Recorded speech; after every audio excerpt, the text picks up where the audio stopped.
Hi everybody, I'm Angel and I'm a yummy vegan.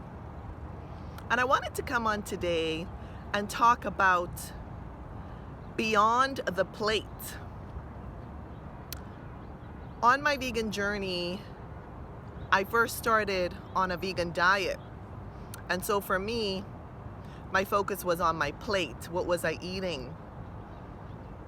I was avoiding and eliminating animal products, or animals, I should say, in my diet.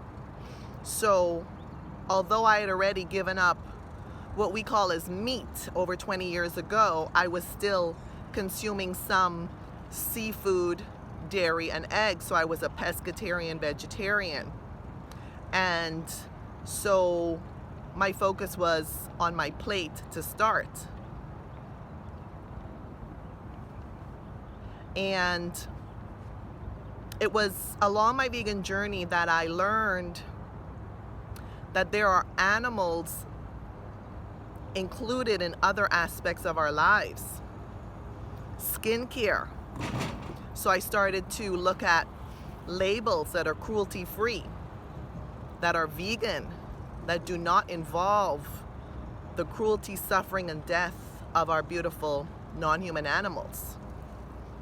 And I started to pay attention to my clothing to avoid purchasing clothing that came from animals, such as what we call wool, leather, silk. And I looked at my furnishings to avoid, again, wool, leather, silk in my furnishings. Even in my kitchen supplies, I found out that sometimes beeswax is used for finishing certain wooden products, for example.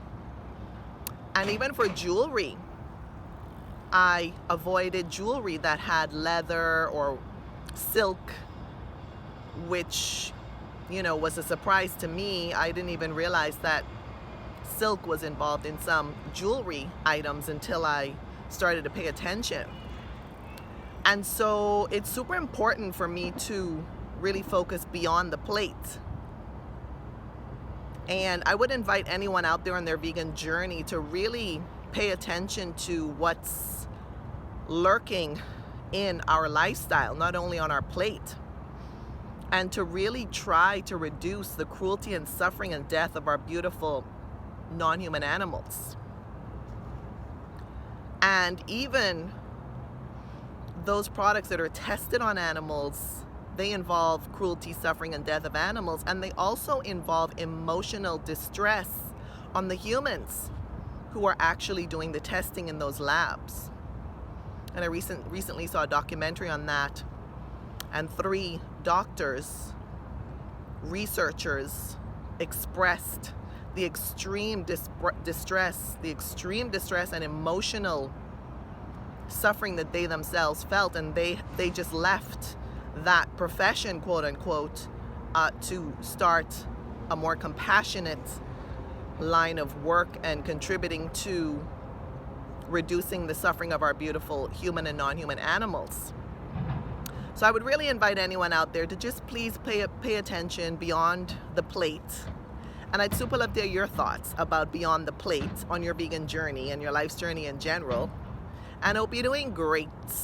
And until we see each other again, take good care, and bon appetit, and bon voyage.